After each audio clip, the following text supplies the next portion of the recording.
अस्मद्गुरुभ्यो नमः। श्रीमते रामानुजाय नमः। जय श्रीमन्नारायण। गुरु चरणों में समर्पित।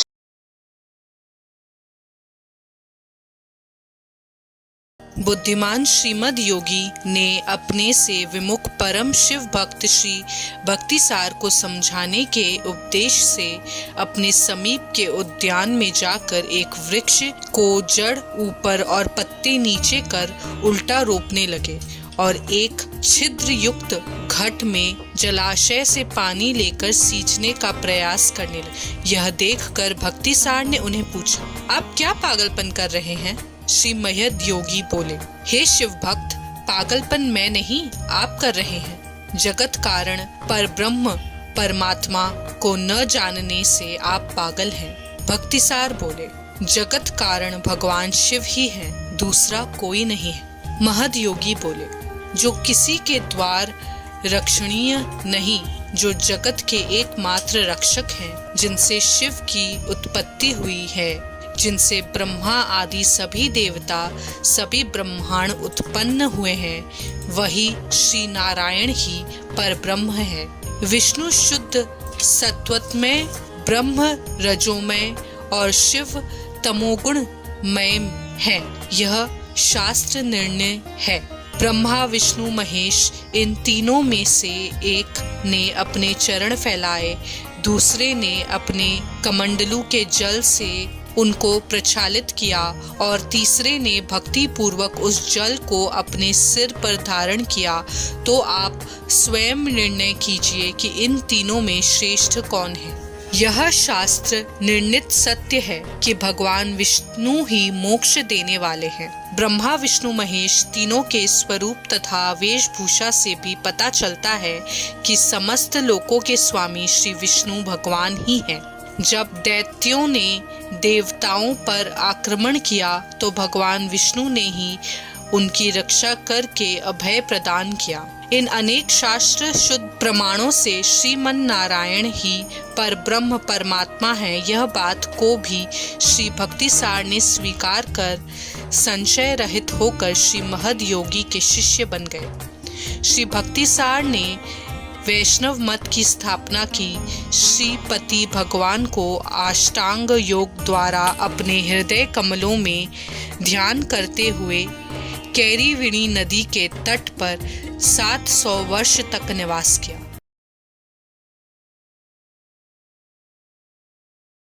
भक्तिसार सूरी का अपरिमित प्रभाव देखकर उनसे प्रभावित श्री पार्वती जी ने अपने पतिदेव श्री शंकर जी से श्री भक्तिसार सूरी का प्रभाव जानने और उनके सनिकट जाने की इच्छा व्यक्त की। रुद्र दंपति श्री भक्तिसार सूरी के समीप पधारे। कैरीविणी नदी के तट पर श्री भक्तिसार सूरी अपना कंथा सी रहे थे। श्री शंकर जी बोले कि मैं तुम्हें अभिष्ट वरदान देने के लिए आया हूँ, जो इच्छा हो मांग लो। श्री भक्तिसार सूरी श्री शंकर जी की वाणी सुनकर भी बिना परवाह किए उनको अनदेखा करके अपने कार्य में व्यस्त थे। श्री शंकर जी ने पूछा, मुझ देवादिदेव को आए हुए जानकर भी आप उदासीन क्यों हैं? श्री भक्तिसार सूरी बोले, मुझे आपसे कोई प्रयोजन नहीं है। श्री शंकर जी बोले, मैं आपको वरदान देने आया हूँ, दुर्लभ वस्तु को भी सुलभ बना सकता हूँ। श्री भक्तिसार सूरी बोले, आप यही वरदान दीजिए कि यह कंथा सीने का धागा बिना किसी रुकावट के सुई के मार्ग में प्रवेश करता रहे।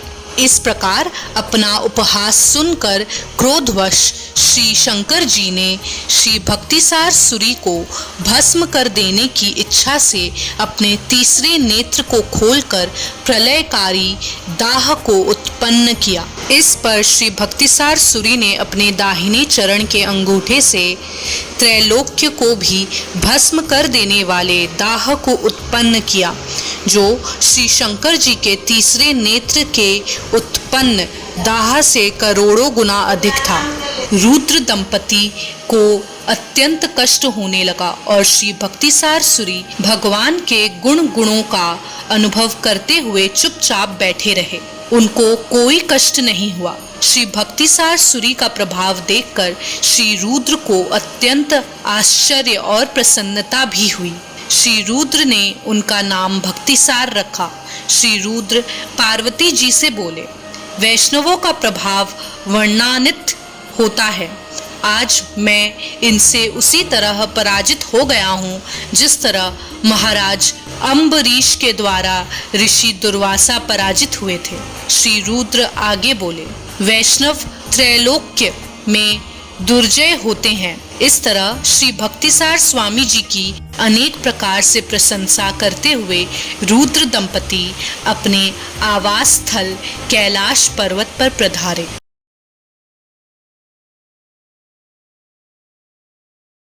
व्याघ्र पर आरूढ़ होकर आकाश में विचरण करने वाले शुक्तिहार नामक एक लोक प्रसिद्ध सिद्धों के स्वामी थे। एक दिन शुक्तिहार का व्याघ्र भक्तिसार स्वामी जी के तेज और योग प्रभाव के कारण आकाश में विचरण करने में असमर्थ हो गया।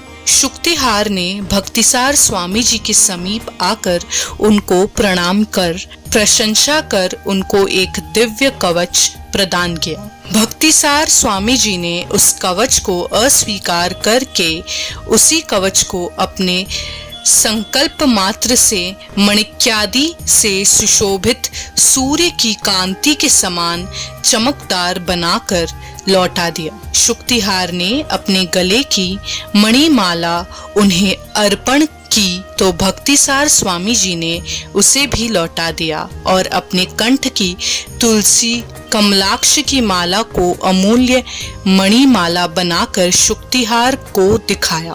शुक्तिहार भक्तिसार स्वामी जी के सामने नतमस्तक होकर हार मानकर अपने लोक को चले गए। एक बार आयुर्वेदिक रस शास्त्र के विद्वान श्री कोंकण सिद्ध भक्तिसार स्वामी जी के पास आकर अपने द्वार निर्मित लोह को स्वर्ण बनाने वाली गुठिका उन्हें प्रदान की। भक्तिसार स्वामी जी ने उसे अस्वीकार करते हुए अपने शरीर के मल की गोली बनाकर उन्हें दी और कहा, इससे पत्थर भी सोना बन जाए। कोंकण सिद्ध ने वह गोली एक पर्वत पर फेंकी तो वह पर्वत सोने का बन गया। श्री भूत योगी, श्री सरो योगी, श्री महत योगी स्वामी जी एक बार भक्तिसार स्वामी जी की गुफा में आए और कुछ काल तक अति आनंद पूर्वक निवास किया। कुछ समय पश्चात यह मुनित्रय भक्तिसार स्वामी जी की आज्ञा लेकर आगे निकल पड़े। मुनित्रय ने 3325 वर्ष तक पृथ्वी पर निवास करके समस्त पृथ्वी का परिभ्रमण किया। मुनित्रय ने दहली नामक नगर से वैकुंठ लोक के लिए एक साथ प्रस्थान किया। अपने अवतार स्थल महिसार में तिलक करने की श्वेत मृतिका के अभाव के कारण श्री वेंकटेश भगवान की आज्ञा से श्री भक्तिसार स्वामी जी कांचीपुरी आए। वहां सत्यव्रत क्षेत्र में श्री यथोत्कारी भगवान के समीप श्री सरो योगी सरोवर के तट पर श्री भक्तिसार स्वामी जी ने 700 वर्ष निवास किया। यहाँ पर उनके शिष्य कणी कृष्ण ने उनकी विशेष सेवा की। इसी समय एक वृद्धा भी प्रतिदिन भक्तिसार स्वामी जी के योग स्थान को स्वच्छ करके सजावट का कैंकर्य करती थी। श्री भक्तिसार स्वामी जी ने प्रसन्न होकर अपने कृपा कटाक्ष से उस वृद्धा को दिव्य अप्सरा के समान एक सुंदर युवती बना दिया। कांचीपुरी के राजा श्री वल्लभ देव ने इस भूलोक सुंदरी को अपनी पटरानी बना लिया। दिनों दिन राजा का शरीर क्षीण हो रहा था, परंतु रानी की सुंदरता प्रतिदिन वृद्धिगत हो रही थी। इसका कारण राजा ने रानी से पूछा। इस पर रानी श्री भक्तिसार स्वामी जी के वरदान के बारे में बताकर बोली, स्वामी जी धन से संतुष्ट नहीं हो सकते और आप रजोगुणी होने के कारण सेवा करके स्वामी जी को प्रसन्न कदापि नहीं कर सकते। अतः आप उनके शिष्य कणी कृष्ण को प्रसन्न करिए। उनके पुरस्कार से भक्तिसार स्वामी जी प्रसन्न हो जाएंगे। राजा ने महात्मा कणी कृष्ण को बुलाया और उन्हें श्री भक्तिसार स्वामी जी को लेकर आने की विनती की। कणी कृष्ण ने कहा कि हमारे गुरुजी कहीं आते जाते नहीं और आप जैसे राज सगुण संपन्न व्यक्ति पर तो वे दृष्टि भी नहीं डालते। राजा ने कणी कृष्ण को अपने लिए काव्य गाथा रचने के लिए कहा। कणी कृष्ण ने यह कहकर मना कर दिया कि वे भगवान के अलावा किसी पर काव्य नहीं रचते। यह सुनकर राजा ने क्रोध से कणी कृष्ण को राज्य छोड़कर जाने की आज्ञा दी। कणी कृष्ण राज्य छोड़कर जाने लगे तो भक्तिसार स्वामी जी भी उनके पीछे चलने लगे। पीछे पीछे श्री यथोत्कारी भगवान भी निकले। उनके पीछे कांचीपुरी के 16 दिव्य देशों के भगवान भी चल दिए। साथ साथ इतर देवताओं के स्नान के देवतागण भी पीछे निकले। यह सब देखकर कांचीपुरी के सभी लोग भी पीछे निकल पड़े।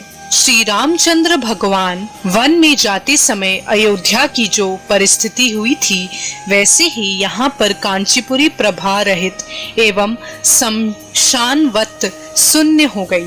समस्त वृक्ष नदियां सरोवर सूख गए।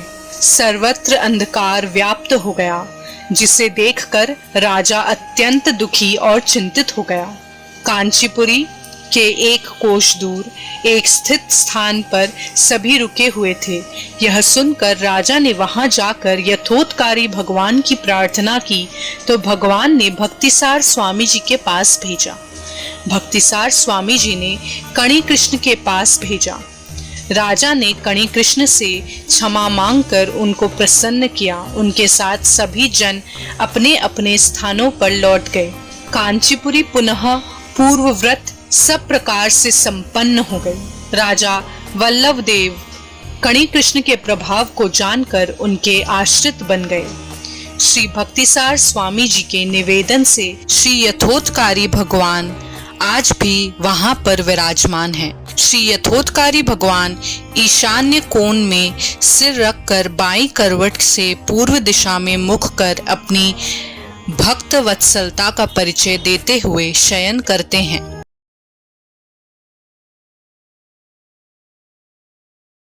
कुंभकोणम के मार्ग में व्याघ्र पूर्व में भक्तिसार स्वामी जी एक ब्राह्मण के घर में विश्राम हेतु पधारे। उन ब्राह्मण ने भक्तिसार स्वामी जी को ब्राह्मणेतर जानकर अपने सभी नित्य नियम घर के बाहर प्रांगण में संपन्न किए। इस अपचार के कारण उन ब्राह्मणों का सभी अध्ययन विस्मृत हो गया।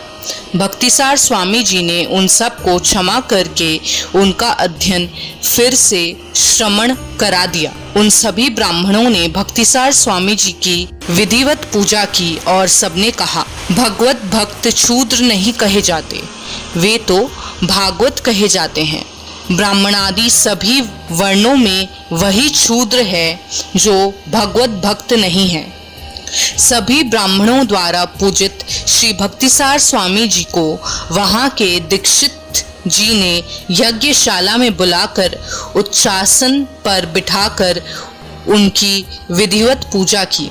वहां के इतर ब्राह्मणों ने उनकी निंदा करते हुए क्रोधवत दीक्षित को श्राप दिया कि यह तुम्हारा यज्ञ नष्ट हो गया है और तुम भ्रष्ट हो गए हो। तभी भक्तिसार स्वामी जी की विनती से श्रीमन नारायण भगवान स्वामी जी के शिरोभाग्य के मध्य में साक्षात प्रकट हुए। सभी ने स्वामी जी के चरणों में गिरकर क्षमा याचना की। आगे कुंभकोणम आकर यहाँ के धनुर्धारी विष्णु भगवान का गुणानुवाद करते ही शयन किए हुए भगवान जागृत हो गए। भक्तिसार स्वामी जी ने भगवान के विश्राम में अपने को विघ्न मानकर पुनः शयन करने के लिए भगवान का गुणानुवाद किया। भक्त वत्सल भगवान फिर से उत्तान होकर सो गए।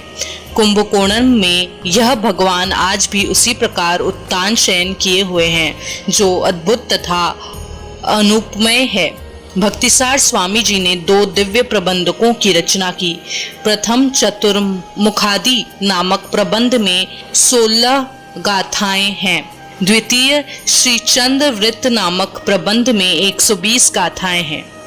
अपनी दिव्य गाथाओं में भक्तिसार स्वामी जी ने निम्न 11 दिव्य देशों की प्रशंसा की है: श्रीरंगम, वेंकटाद्रि, वृक्षारण, यथोत्कारी भगवान कांचीपुरी, पार्थ सारथी भगवान ज्ञानगेह, त्रिविक्रम भगवान शेषगेह, पार्थ सारथी भगवान कैरिविणी तट, शांडंग बाणी भगवान कुंभकोणम, गजात्रिहर भगवान कपिस्थल, सुंदराग भगवान प्रेमपुरी, अपूपनाथ भगवान महापुर। भक्तिसार स्वामी जी ने कुंभकोणम में 2300 वर्ष निवास किया। उनका संपूर्ण अवतार काल 7000 वर्ष है। श्री भक्तिसार स्वामी जी ने कुंभकोणम से वैकुंठ के लिए प्रस्थान किया। इस प्रकार प्रपन्नामृत का 85वां अध्याय समाप्त हुआ।